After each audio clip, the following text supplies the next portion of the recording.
A few months ago, I published my first commercial game, and after a lot of self-reflection, analysis, and occasional staring at the ceiling in existential dread, I realized that, well, mistakes were made, many of them.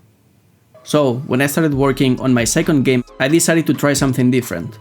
This time, I would follow a proper structure, a future-proof plan to make development as smooth as possible. That's what I want to share today. Now, I am not saying that there's a universal rulebook for making games, but after watching countless devlogs, interviews, and postmortems, I've come up with a general guideline. Will I follow it 100%? Absolutely not. Will it help me whenever I feel lost? Hopefully. Okay, here's how I break it down. 5 phases: ideation, validation, production, polishing, and what I like to call keep it going. So let's start at the beginning, because if I started at the end, you would probably be extremely confused. As I already said, the first phase is ideation. This is where you define your core idea. I actually have a whole video on coming up with better game ideas, so definitely check it out, but here's the basics.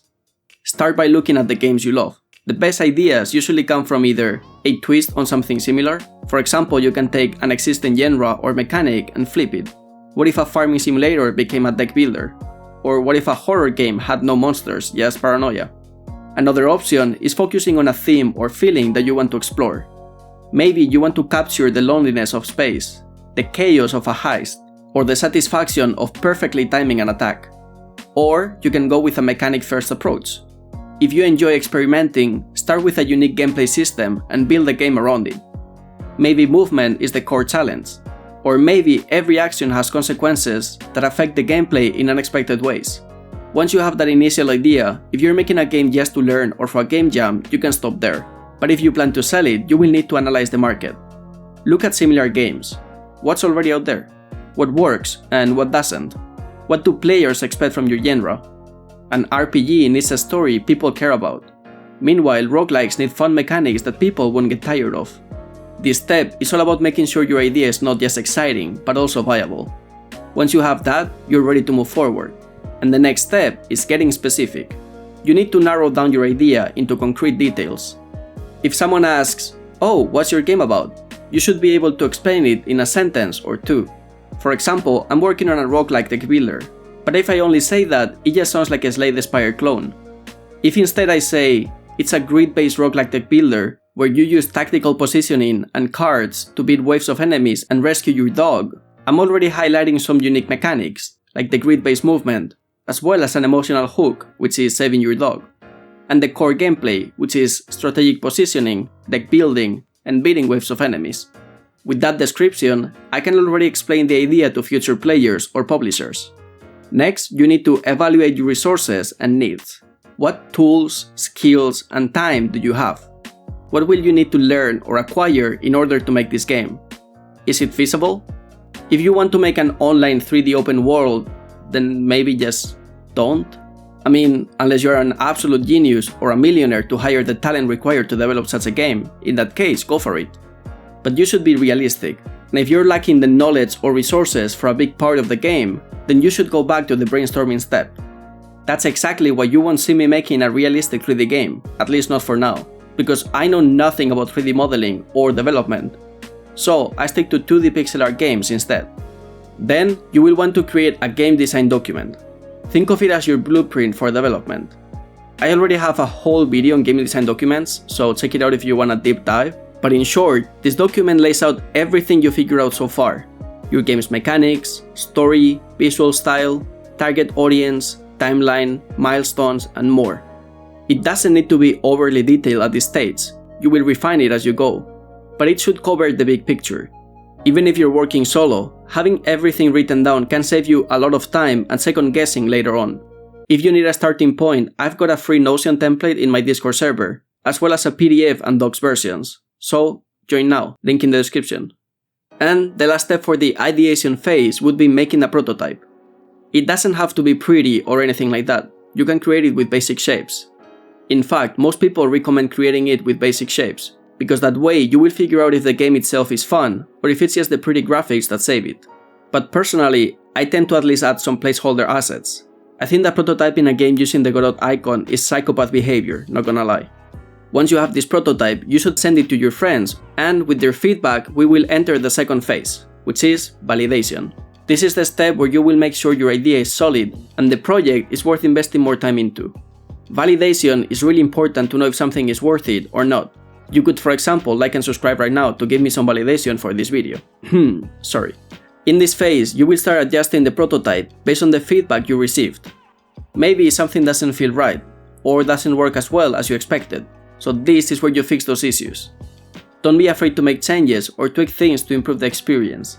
But also remember that not all feedback is correct. Sometimes you may feel pressured to make a change, because someone told you it would be better. But in reality, that change could even worsen the overall experience, adding unnecessary hours of workload to your project. Next, when the prototype is ready and the first adjustments are made, you will have to review the scope. Look at what you've built so far and ask yourself, is this something you can realistically finish with the resources and time you have? It's easy to get carried away and start adding more features or expanding an idea. But you have to be honest with yourself. If your game is not fun at this stage, adding 30 hours of gameplay won't make it any better. You will just create a boring 30-hour experience that most people will quit within 30 minutes to then ask for a refund. I know it's tough to quit a project that you already poured so much time into, but being honest with yourself at this stage can save you from months of frustration, and it will also reduce the chances of burnout and quitting game dev altogether. If the game is bad, I'm sorry, but you're gonna fail. And failing is completely natural, but failing early is always better, because that way you will learn a lot from the experience while wasting much less time, which will make your next idea and prototype way better. If it doesn't work out, at least you know that you gave it a shot, and you will take those lessons with you for your next project, so don't be pressured to continue. Now, hopefully your prototype already feels fun to play, and you're ready to move forward, and that means we've arrived at phase 3, building the game. This is where your project starts evolving from a rough idea into a real game. The first big step here is creating a demo. Basically, a more complete version of your prototype that shows off the core gameplay. This is the foundation that you will build the rest of the game on, so make sure it includes all the basic mechanics working together. At this point, you will want to start adding some art and sound to give the game its personality. Even placeholder assets are fine. This demo could be private for your team to test the game and explore new ideas. Or it could be public, which will help you gain wishlists and get more eyes on your project. I really recommend making it public, as it tripled the wishlist for my first game. And for the second game, my idea is to release a public demo in a month or two, so stay tuned. This demo should be what's called a vertical slice. This means that it should have all the elements your final game will include, but only for a limited amount of content. As the project grows, staying organized is critical. Using task management tools like Trello, Notion, or Jira if you're working with a team is extremely useful. Personally, I use Google Docs and Todoist because they are really simple and free, but as always, whatever works for you is the best option. Another thing to keep in mind is that if you want to make money with your game, you should take it for what it is, a business. Game dev is not just about making a game, and even the best games won't sell on their own in most cases. So you need marketing, and you should start marketing as soon as possible. If you're planning to release on Steam, create your Steam page as soon as possible. Once you have a simple trailer, a few screenshots, and a compelling description of your game, you should publish them. The goal is to make people curious enough to wishlist, because wishlists are a huge factor in how Steam recommends your game, with many people recommending at least 7,000 before release. I would also recommend hiring a professional artist for your Steam capsule. Trust me, it's worth it. You can also share updates on social media, post devlogs like I do, or engage with communities on platforms like Reddit and Discord. I personally only use YouTube and sometimes Reddit. Twitter sucks thanks to Elon, Instagram simply doesn't work, and I know there are other options out there, but I don't really like them. These social media posts can be anything, a behind the scenes, some funny bug, or a GIF if your game looks good. Basically, anything that will get people to ask more about your game. And now, if you've made it this far, your game should be nearly complete, which is already a huge accomplishment. But this isn't over yet, because you need to continue with phase 4. Polish, polish, and then polish some more. By now, most of your game is functional, but it's the details that will make it stand out. This is where you make your game shine. Tighten the animations, add small but meaningful details like satisfying sound effects and particles, and refine the UI so that it's clean and intuitive. Also, fix any bugs that you find, no matter how small they seem. The goal is to leave players with a memorable experience. Take a step back and play your game as if you were a new player. Better yet, watch other people play it without giving them hints. Are they getting stuck anywhere? Are the menus confusing? Is there any part of the game that doesn't feel as smooth or enjoyable as it should? Use this feedback to make final tweaks. I know I keep repeating the playtest and feedback stuff, but it's really important. It's also important to reach out to game journalists, bloggers, and YouTubers who cover games like yours. To do this, you should personalize your email, don't just copy-paste.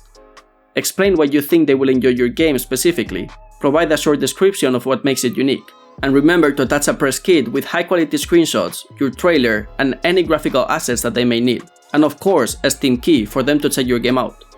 Don't just write to see if they're interested and wait for a reply to send all the information. If you say something like, "Hey, are you interested in checking out my game?" they won't even bother replying. If you do all the work up front and send everything at once, your chances of them checking it out are higher. YouTubers and streamers in particular can bring a lot of attention to your game, and in most cases you can find their contact email on YouTube. Many people say that you should go for the biggest YouTubers out there, but in most cases they won't even get to read your email. So I would say that any YouTuber with 1 to 50,000 followers is a great match, because your chances of getting a reply are higher.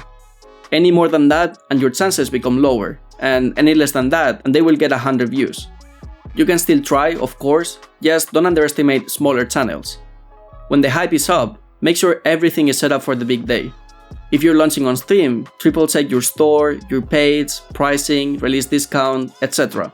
You have put in the work, built the excitement, and now it's time for the moment you've been working toward, hitting the release button. Take a breath, celebrate, and enjoy the fact that your game is finally out in the world. You did it. But your job isn't over yet. Release day is just the beginning of a new phase. Regardless of how your game performed, whether it was a massive success or didn't meet your expectations, the most important thing is to move on to your next project. That next project can be a DLC or an update if your game was successful. And if that's not the case, go back to step 1, come up with new ideas, and use the knowledge that you acquired to create an even better game. The reality is that most people only release one game and then give up because it was a flop. Don't be like them. Every game you make teaches you something. Maybe your first game flopped, but it helped you understand what not to do next time. Or maybe it succeeded, but now you see ways that you could improve. Either way, the key is to keep creating, learning, and building. Game development is not about one game. It's about the journey and growth as a developer. Making games is hard, but it's also one of the most rewarding things you can do. Every project, every mistake, every success, it's all part of your story as a creator. So, keep going. Start a new prototype, dive into a new exciting idea, and remember why you started this journey in the first place. Success isn't guaranteed, but growth is. The more you create, the better you will get. And who knows, your next game might just be the one that changes everything. Oh, you're still here? Honestly, I couldn't come up with a proper ending for the video, so check out the enemies for my game. Cool, aren't they? Go wishlist now, and check this video next. See ya!